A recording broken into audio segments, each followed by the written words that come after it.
make a discussion on the topic. Let me share the screen first.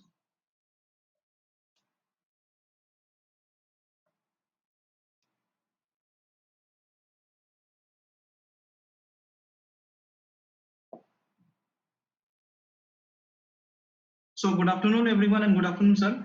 Today we have gathered to discuss on the topic School of Philosophy and their impact on education, curriculum and methods of teaching, with special emphasis on idealism, naturalism and pragmatism.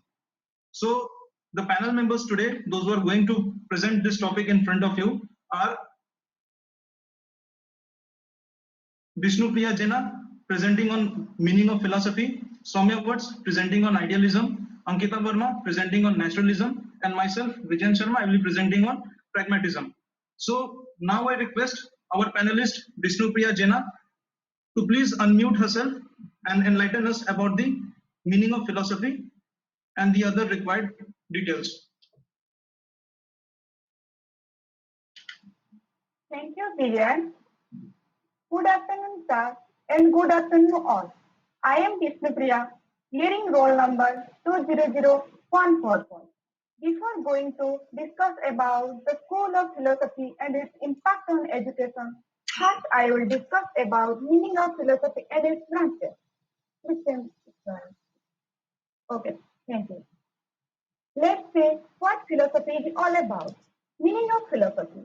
The word philosophy derives from the Greek word that is philosophia, in which philo means love and sophia means wisdom. So it means love of wisdom.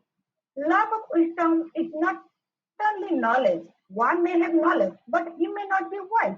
Wisdom constitutes knowledge plus its implication in all circumstances. The philosophy gives man that wisdom with the help of which he understands the whole universe and the implication of the same in relation to himself and all the people around. Philosophy is a source of knowledge and is wisdom. Philosophy is a guide for living. According to Oxford Dictionary, philosophy is the study of or creation of theories about basic things such as the nature of existence, knowledge, thought, or about how people should live. Philosophy is a particular theory that someone has about how to live or how to deal with a particular situation. Now I will discuss about branches of philosophy. Please send the slide. Okay. There are here three branches, that is metaphysics, epistemology, and axiology. Please send the slide.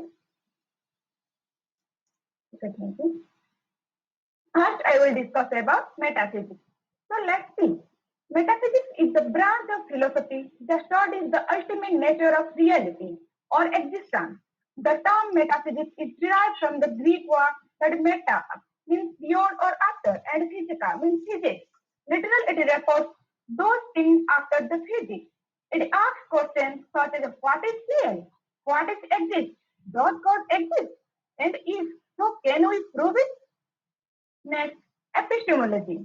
Epistemology is otherwise known as theory of knowledge. Epistemology derived from the Greek word episteme means knowledge and logos means study of. So in other words, we can say that epistemology is the study of nature, source, scope of knowledge and validity of knowledge. Ask questions such as what is knowledge? What are the sources of knowledge? What is truth? And how we know if a statement is true? So next, axiology. Axiology is otherwise known as theory of value. Axiology is made of two Greek words, that is axio means value or worth, and logos means study of. So axiology is the philosophical study of the value, and the value's original means the worth of something. What is right and what is wrong? What is value? This question arises in this part. So it is all about branches of philosophy. Please send the slide. Okay, thank you. Another thing I would like to bring over here, that is the important role of philosophy in education. So let's see. Progress of human civilization is the product of education, but the answer to every educational question is ultimately influenced by our philosophy of life. Philosophy enlightens us with the values in life, and education tells us how these values can be realized. Thus, philosophy and education are closely interrelated with each other. education provides original ideas regarding all aspects of education, particularly educational aims, method of teaching, curriculum, teachers, students, and etc. Thus, educational philosophy focuses on what we should teach, the curriculum aspect. It is said that educational philosophy gives different views, but this situation is not harmful. Rather, it helps in providing education according to the need of society. The difference in view of philosophy of education reflects the multiplicity and diversity of human life. Philosophy of education guides us of education by suggesting suitable aims from the diversity of life and selecting the means accordingly. Philosophy gives ideas, values, and principles, but education works out those ideas, values, and principles. Philosophy is the theory of education, while education is the practical thereof. Education is the best means for the propagation of philosophy. Education cannot even be imagined without the philosophical principles. Likewise, philosophical principles are the lifeless without the help of education. Just like craft education and the basic education are the consequence of philosophical views. Thus, philosophy equals of the thoughts, and these thoughts are part of education draws its nourishment from of the soil of philosophy. That's all from my side. I would like to invite our next panelist, Soumya Ghosh, to discuss about idealism. Thank you, sir, and thank you all listening to me patiently. Thank you, Vishnu Priya. Hello, everyone. Good afternoon. I am Soumya Vats, and today I'm going to present a topic on idealism. So let's take a look. Next slide, please. The philosophical doctrine that stems from the category of thought associated with ideas is idealism. As a school of philosophy, it is more religious in nature than other school of philosophy. Idealism means representation of things in an ideal form, imaginative treatment, in which the object of external perception is held to consist of ideas. Idealism holds that ideas or thoughts make up fundamental reality. Nothing can really exist outside the mind. In spite of having some different views on idealism, idealist philosophers agree that spirit is the most fundamental element in life and universe is non-material in its ultimate nature. Next slide, please. Idealism was born out of the minds of many philosophers like Plato, Kant, Hegel, Socrates, Gandhiji, Swami Dayananda Saraswati, Swami Vivekanand, Aurobindo Ghosh, and many more. Next slide, please. Now let's discuss what the meaning of idealism is. The word idealism has been derived from the Greek word idealismos, which means idea. The idea here means true knowledge. According to idealism, the reality of everything lies in ideas, thoughts, and mind, and not in material things. Idealism also holds that to search for truth, mind and soul are more important than matter and body, because world of matter is changeable, imperfect, and uncertain, while truth is eternal, perfect, and certain. Next slide, please. Yes, these are some fundamental principles of idealism. The first one is idealism believes in the universal mind. Besides the physical or material universe, there is also a spiritual universe which is permitted by the universal mind of God. He is the creator and others are the creation. Human mind is a part of the universal mind and is dependent of him. The universal mind is the source of all human values and the goal of all human activities is the realization of this universal mind in one's own self. The next one is idealism regards man as spiritual being. Yes, idealism believes that man is essentially a spiritual being whose chief aim is to develop his spiritual nature. It is this spirituality that distinguishes man from other lower creatures. Mind or spirit is the essential world stuff and not merely brain and its activity. It is in self a real thing. Reality is found in the mind of man and not in the external world. The next one is the world of ideas and values is more important than the world of matter. Idealism has full faith in eternal values, which never change. They can neither be created nor destroyed. And according to Plato, the external values are truth, goodness, and beauty. They are exactly similar to the attributes of God. Man cannot create these values. He can only discover them if he tries. According to idealism, everything which we truly judged to be good or beautiful is so because it is a part of universe. The last one is real knowledge is perceived in mind. It means that the knowledge which is gained through the activity of mind is more important than the knowledge acquired through senses. Next slide, please. Now here we will discuss about idealism and aims of education. The educational idealist believes that man is born with spiritual self. He can realize his spirituality and understand its true nature only through the agencies of education. The function of education is to help us in our exploration of the ultimate universal values so that the truth of the universe may become our truth and give power to our life. Some of the important aims of education, as laid down by idealists, are given below. The first one is self realization.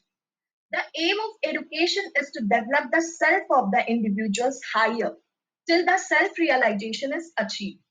It is in fact help us to find a place to settle and flourish in the world by realizing our true self, our true nature.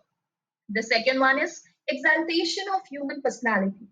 Idealists insist upon the fullest development of the personality of an individual. The development of personality means achievement of perfection. Human personality is of supreme value and constitutes the noblest work of God. The next one is spiritual development. Idealists give greater importance to spiritual values in comparison to material attainments. They believe that man is essentially a spiritual being and gives prime importance for cultivating spiritual values through education. The next one is cultivation of moral values.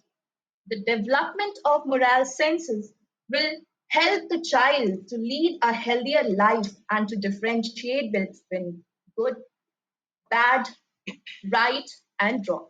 According to idealism, man is essentially a moral being, therefore, moral aspect of his personality should be promoted. The last one is conservation, promotion, and transmission of culture. The aim of idealist education is the preservation, enrichment, and transmission of culture. Education must contribute to the development of culture and helps the child to become aware about their culture and feel proud of it. Man's achievement in the realm of science, art, and culture are of great intrinsic values, and education must transmit it to the rising generation. Next slide, please. Now we will see idealism and curriculum.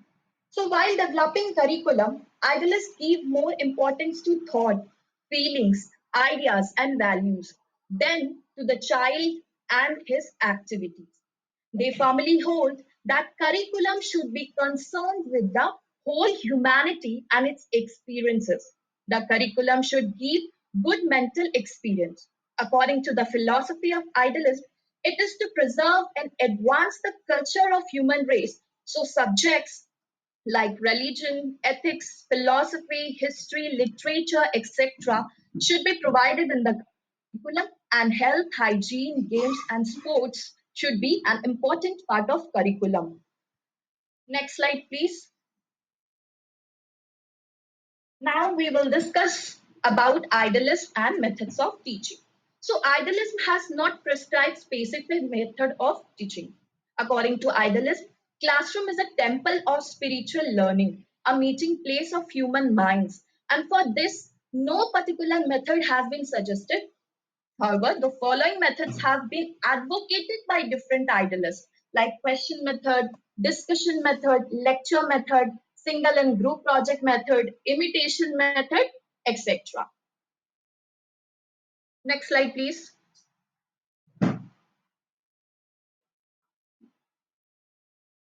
Now we will see idealism and role of teachers. So idealists have high expectation from the teacher. The teacher must be excellent in order to serve as an example for the student, both intellectually and morally. No other single element in the school system is more important than the teachers. The teacher must excel in knowledge and in human insight into the needs and capacities of the learners and must demonstrate moral excellence in personal conduct and convictions. The teacher must also exercise great creative skills in providing opportunities for the learner's mind to discover, analyze, unify, synthesize, and create applications of knowledge to life and behavior. Next slide, please.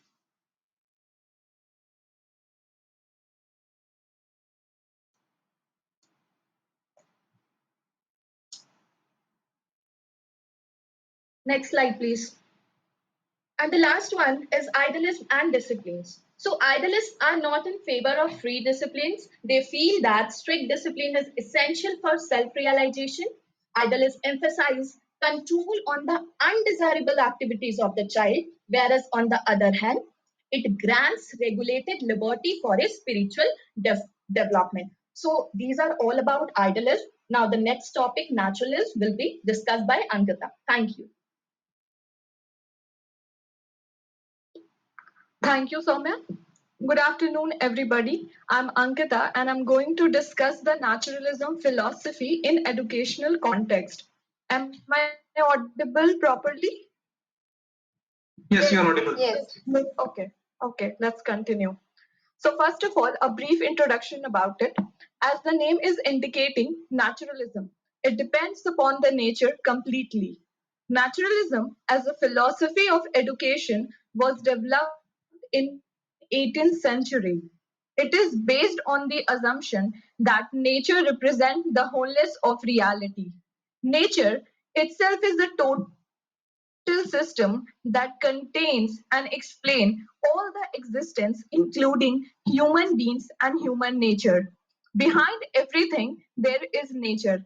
It denies the existence of anything beyond nature. Naturalism has a firm belief that everything comes from the nature and returns to the nature. Next slide, please. Now comes the meaning of naturalism. Naturalism is a doctrine which separates the nature from the God. According to this philosophy, the base of the world is matter. Only nature is everything, nothing is before and beyond it. Naturalism is an artistic movement advocating realistic description in the art or literature, a movement or a school advocating factual or realistic descriptions of the life. In context of literature, the doctrine rejecting the spiritual explanations of the world, a system of thought that reject all the spiritual and supernatural explanations of the world and holds that science is the sole basis of what can be known. It is through our senses that we are able to get the real knowledge. The senses work like a real gateways of the knowledge, and exploration is the method that helps in studying the nature. Next slide, please. Now, we will come across the fundamental principle of naturalism. The first one is nature is alone the entire reality. It is ready made. Next, they do not believe in the existence of the God and supernatural powers presence. Third one, the actual reality is the physical and what we can feel through our senses. The fourth one, universe is the natural creation. And the lastly, they don't believe in the religious tolerance and a divine spirit. Next slide, please. Naturalism as a philosophy of education has exercised a great emphasis on theory and practice of education. It decrees all the external restraint in education and condemns all the unnecessary formalities in education.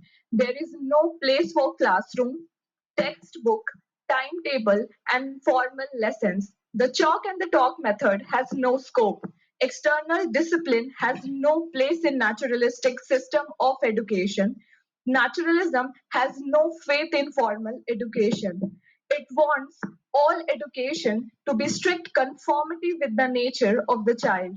It stands for the complete freedom to be given to the child in the learning. Let him learn from the pages of the nature without interference from any quarter. Naturalism emphasizes the free and spontaneous self expression of the child. Next slide, please.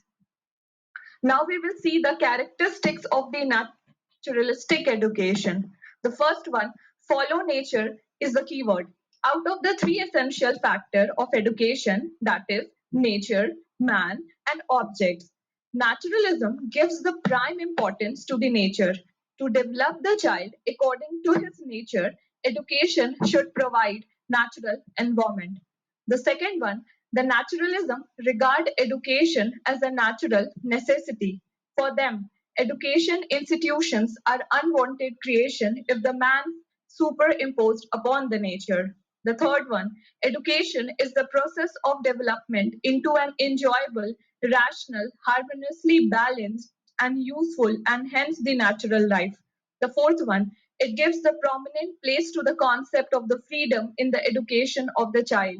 And the last one, child occupies the central and pivotal role in the naturalistic setup. Child's nature is above all.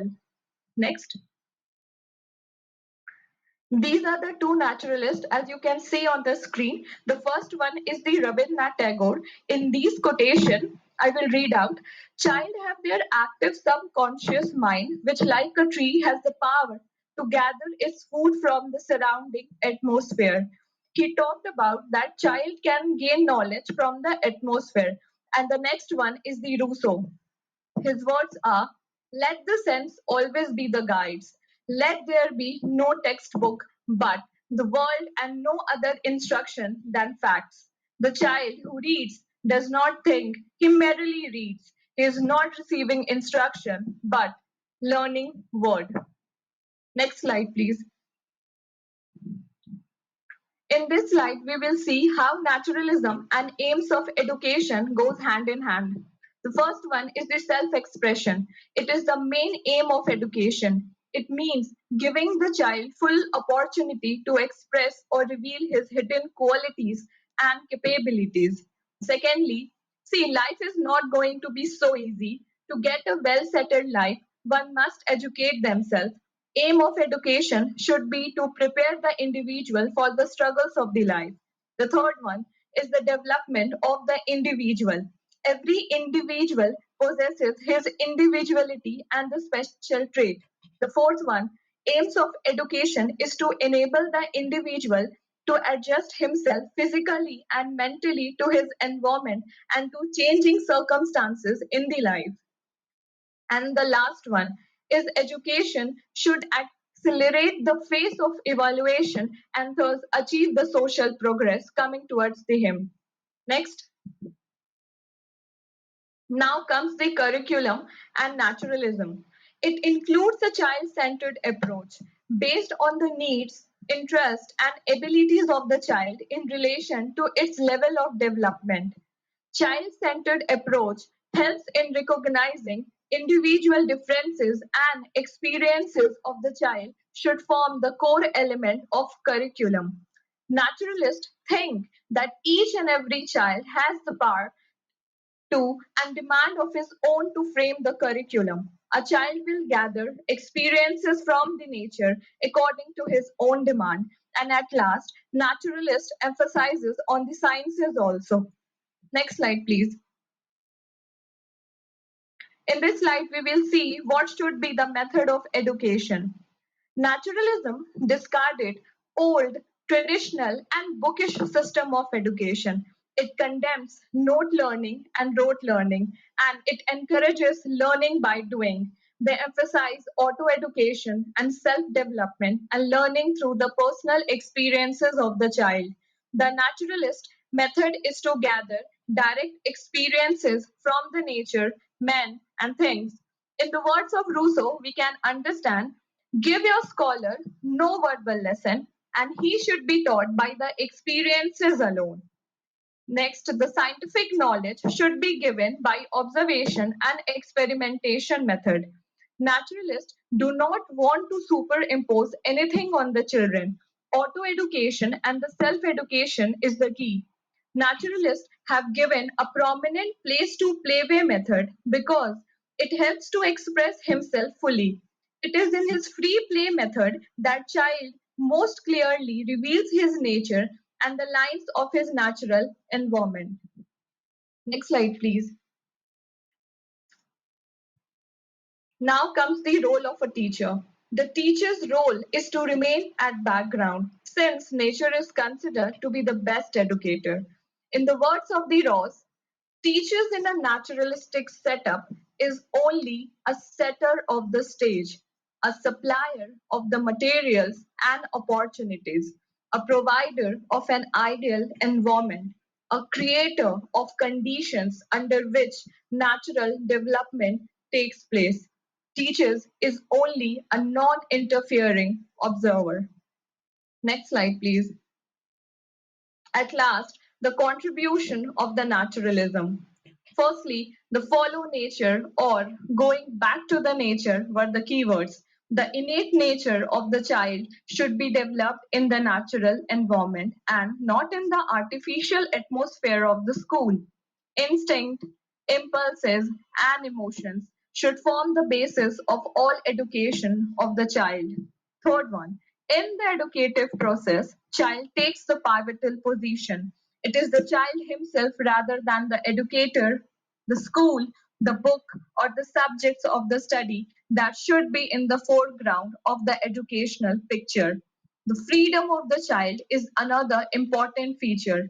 Child should grow freely according to his own nature and pace without the interference from the educator and parents. Lastly, senses are the gateways of the knowledge. Education is very much effective when it comes through the sensory channels. Training of the senses is very important. In conclusion, we can say that naturalism has secured freedom for the child and has further succeeded in freeing the child from many a tyranny of the rigidity, interference, and the strict discipline. So this is all about the naturalism from my side. Now I would like to invite Vijen Sharma to throw some light on the given topic, pragmatism. Thank you everybody for listening me so patiently. Thank you. Thank you. Thank you, my dear friends Ankita, Soumya, and Vishnu Priya, for enlightening us with these topics on nationalism, idealism, and the meaning of philosophy in this context. Now it is my turn to throw some light on what pragmatism is and what is its implication in today's scenario in the classroom. So let's see. So basically, the word pragmatism is an educational philosophy that deals about the problem-solving ability in a child. It is an experiential learning methodology where the children are learning by doing. It is child-centric approach. Many famous educators, including John Dewey and William James, were pragmatists. Pragmatists believe in the idea of practical learning, that is, education should apply to the real world. The term pragmatism derives its origin from a Greek word pragma, meaning activity or practice or action, which means practicability or utility. For pragmatists, experiential learning is more important. So overall, I want to say that the method of teaching in which the child is taught to solve a problem, in which a child is taught to experience that problem and bring out the solution on his own with the guidance of his teachers.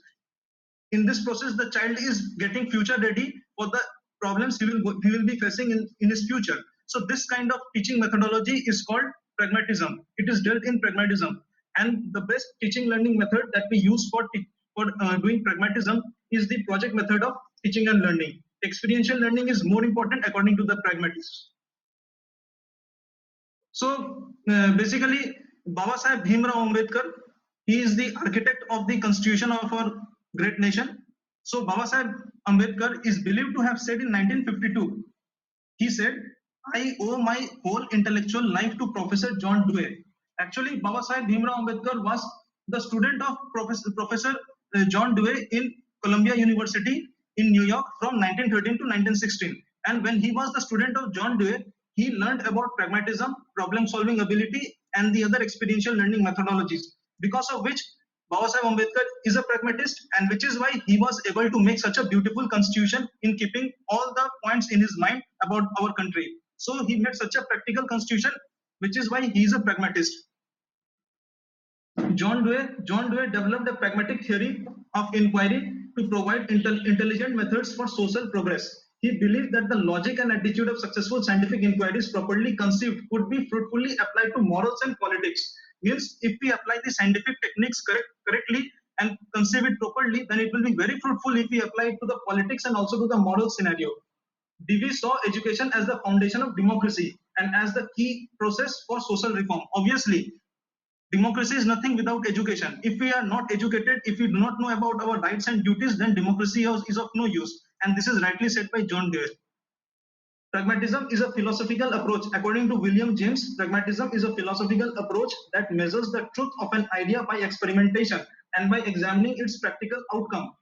William James wants to say that before doing anything practically in your life, we should first of all examine it practically and then assess the outcome that we are going to get after doing that activity. So according to James, truth should be evaluated based on the impact on human behavior. Means whatever actions that we are going to do, it should be evaluated how will it affect the human behavior in the near future. So this was according to the William James, where he focused on seeing the practical side of everything that we will be doing in our life. A small story I want to depict. It is an original story from my life. When I was in class 6, my science teacher said me to write the difference between simple leaf and compound leaf. But at that time, I was not able to understand the basic difference. So the next day, when I went to the class without my homework, my teacher said that, okay, we will do one activity today to understand what is the difference between simple leaf and compound leaf. The teacher asked all the students in the class to go to the playground nearby and collect as many different kinds of leaves that you are seeing in the playground and in the garden nearby. So happily we went collecting all the leaves. We collected all the different kind of leaves that we could see in the garden and brought it to the classroom. After bringing it to the classroom, the teacher demonstrated us the basic difference between all the kind of leaves. The teacher said that the leaf having a single leaf blade like this is a simple leaf, and the leaf having multiple leaf blades like this attached to a single vein is a compound leaf. So the teacher practically demonstrated us the difference, and we were practically involved in this project method of finding the difference between these two kinds of leaves. And because of this activity-based learning, till today, I still remember the basic difference between these two kinds of leaves. And I still remember that activity, what my teacher made us to do. So today, I proudly say that my teacher was a pragmatist at that time. That's why she adopted this kind of approach in teaching and learning. So in this above story, what we observe? We observe that the students were involved in a group task. The teachers was only a supervisor. The students were learning by doing. The students were developing problem-solving ability. The entire process is a child-centered approach. Practical learning was given more importance. So that was how pragmatism can be brought in the class. Now, what about pragmatism and curriculum development? In the field of curriculum development, the following principles have been prescribed by the pragmatist. First is the principle of utility, then is the principle of interest, and then is the principle of experience, and is the principle of integration. In the principle of interest, we further see 4 different varieties that are interest in conversation, interest in investigation, interest in construction, and interest in creative expression. So let us see basically what are all these principles and how are these effective in making the curriculum. So first of all, principle of utility. According to this principle, only those subjects, activities, and experiences should be included in the curriculum which are useful to the present needs of the child and also meets the future expectation of the adult life as well. Means those things that will make the child a perfect adult in his future life. These subjects are such as language, physical well-being, physical training, geography, history, science, agricultural and home science. So all these subjects when taught to the students, then the students becomes ready for their adult life. They become self-dependent. Principle of interest. According to the principle, only those activities and experiences where the child takes interest out of 4 varieties, namely conversation, investigation, construction, and creative expression. So keeping these 4 varieties of interest in mind, at the primary stage, the curriculum should include writing, counting, art, craft work, natural sciences, and other practical work of simple nature. So this will help to develop interest in the child's teaching and learning process. Principle of experience. The third principle of pragmatism, pragmatics curricular is the child's activity, vocation, and experience. That is activity, vocation, and experience. These 3 are the keywords. All these 3 should be closely integrated. The curriculum should consist of such varieties of learning experiences which promote original thinking and freedom to develop social and purposeful attitude. That is, we should develop our students in such a way that they become original thinkers and freedom to develop any kind of social and purposeful attitudes that will be benefit for the society today and tomorrow. The last is the principle of integration. Pragmatic curriculum deals with the integration of subjects and activities. Pragmatist wants to construct flexible, dynamic, and integrated curriculum which aids the developing child and the changing society. So flexible, dynamic, and integrated curriculum is very important because today the society is changing at a very, very rapid rate. Every day new technologies are coming and old technologies are going. Every day new methodologies are adopted in teaching and learning process.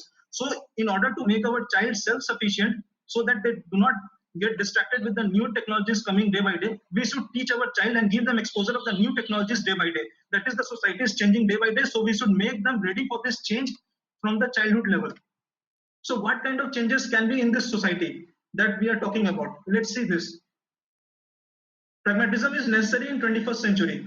If we talk about the industrial revolution, there were 4 different kinds of industrial revolution. First industrial revolution was because of the steam engine during the 18th century. Then during the 19th century, electricity was invented. Then we had the second industrial revolution. Then computers were invented in the 20th century. We had the third industrial revolution. And now it is the age of artificial intelligence. 21st century is the age of artificial intelligence, data science, Internet of Things, big data analytics, cyber security, all this kind of major technological advancement. So if we do not teach our child these latest technical terms, then they will be left behind. If we compare ourselves to the neighboring countries like China, China is way advanced than us in artificial intelligence. Why? Because they are teaching their students from the school level itself all this curriculum, but we are not doing so. So for the problem solving ability and for the experiential learning methodology as advocated by the pragmatists, for this 21st century, it is very necessary that we teach our students artificial intelligence and the latest technical advancements from the school level itself. We should give them this exposure from the school level itself so that they become future ready and become self-sufficient. If we see the population growth in the 21st century, we will see that China and India are having a huge exponential population growth in comparison to the United States. That means in the future upcoming years, India and China will be competing for the population. Means we will have a very severe competition for the resources, for the scarcity of resources. So there is a chance that we may have civil war because resources are limited, but the population is growing at an exponential rate. So there will be problems in the future, in the coming future. So to make our students ready for this problem, we should give them problem solving ability as advocated by the pragmatists. That is why problem solving ability is very essential in teaching today's scenario, in today's classroom situation for the 21st century, which is the age of artificial intelligence and Internet of Things and other cyber security related terms. That is why to deal with all these problems, we should teach our students in pragmatic way. So finally, the conclusion. In conclusion, philosophy in education aims at improving the quality of life. The only purpose of any philosophy of education is to improve the quality of life, the betterment of the humanity, and the improvement in education of the future generation. So how we will do so? How we will improve the education for the future generation? That is, we will adopt the new changes and the new technical advancements coming day by day. So these are the references from where we made our presentation. And thank you everyone for patiently listening to us. Our presentation is over. Now I ask sir to please enlighten us about our presentation. Over to you, sir.